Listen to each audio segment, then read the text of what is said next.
அதிமுக பொதுச் செயலாளர் எடப்பாடியை அவமானப்படுத்திய நடிகர் விஜய். எடப்பாடிக்கு இந்த அசிங்கம் தேவையா? தேசிய பார்வை சேனல் நேயர்களுக்கு வணக்கம். நான் உங்கள் ஹேமந்த்குமார். எடப்பாடி பழனிசாமி அதிமுகவின் பொதுச் செயலாளர் ஆனார். ஆனால் அவர் எப்போ முதலமைச்சர் ஆனார்? தொடர் தோல்விகள் தான். 2019 நாடாளுமன்ற தேர்தல் தோல்வி, அதுக்கடுத்து ஊரக உள்ளாட்சி தேர்தல் தோல்வி, அப்புறம் சட்டமன்ற தேர்தல். நல்ல காம்படிஷன் தான், 2-3% ஓட்டு தான் ஜெயிச்சிருக்கலாம். அவர் விஜயகாந்த் கட்சி மற்றும் டிடிவிலாம் வச்சுருந்தா அவர் விட்டுட்டார். 2022 நடைபெற்ற நகர்ப்புற உள்ளாட்சி தேர்தலில் படுதோல்வி, பாராளுமன்ற தேர்தலில் படுதோல்வி. ஆனால் 20% வாக்குகள் வைத்திருக்காரு.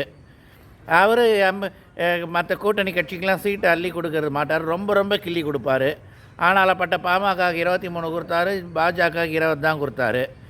ரொம்ப சிக்கனமாக நடத்துவார். அனைவருக்கும் முதுகில் குத்துறதுல அவர் எக்ஸ்பர்ட்டு.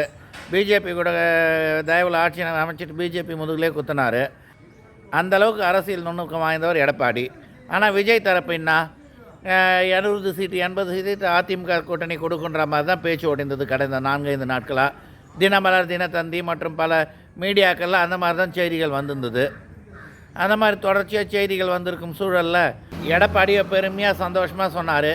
விஜய் தீவிரமாக திமுகவை தான் திட்டுதுன்னு. ஆக்சுவலாக விஜய் திமுகவையும் திட்டினார், பிஜேபியும் திட்டினார். ஊழல்னால் திமுக பிஜேபியை வேறு மாதிரி திட்டினார், ஏன்னா அவர் கிறிஸ்தவர் இல்லையா. ஆனால் எடப்பாடியை பற்றி அவர் அதிகமாக அதிமுகவை பற்றி பேசலை. எடப்பாடி மிக சந்தோஷமாக இருந்தார். ஆனால் வந்த மீடியாக்களில் வந்த செய்திகள் அதிமுக 60 சீட்டு 70 சீட்டு 80 சீட்டு. எப்படிங்க ஒரு தேர்தல் சந்திக்கலை, கட்சி வெறுமையாக பதிவு பண்ணிட்டு ஒரே ஒரு மாநாடு நடத்திட்டா எந்த கட்சிங்க 80 சீட் கொடுப்பாங்க? எடப்பாடி அவருடைய இதுக்கு 15 சீட்டு விஜய்க்கு கொடுக்குறதே பெரிய விஷயம். அவரை போய் 80 சீட்டு கொடுப்பாங்கன்ற மாதிரி சொல்லியிருந்தா இதை விட அசிங்கம் என்ன இருக்குது? கடைசியில் இவங்க தனியாக நிற்க போகிறேன்ட்டாங்க. அது வரைக்கும் சந்தோஷம். ஆனால் சொன்னது புஷி, ஆனது இன்னும் விஜய் சொல்லலை. கடைசி நேரத்தில் நாங்கள் திமுக எதிர்க்க அதிமுக கூட போகிறோன்னு சொல்லாமல் இருந்தால் சரி, ஏன்னா இன்னும் 1.25 வருஷம் இருக்குது. ஆனால் பலம் நிரூபிக்காத, எந்த தேர்தலிலும் போட்டியிடாத ஒரே ஒரு கூட்டத்தை நடத்திய விஜய்க்கு 80 சீட்டுன்னு சொன்னதெல்லாம் இதை விட எடப்பாடி அசிங்கப்படுத்துறது எதுவுமே இல்லை.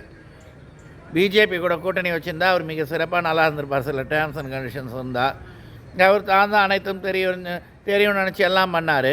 விளைவு விஜய் கட்சி பலமே இல்லாத கட்சி, பலம் நிரூபிக்காத கட்சி, 80 சீட்டுன்ற மாதிரி பேசி கடைசியில் தனியான்ட்டாங்க. இதுதான் இப்போ அதிமுகவின் தேயும் நிலை. நன்றி, வணக்கம்.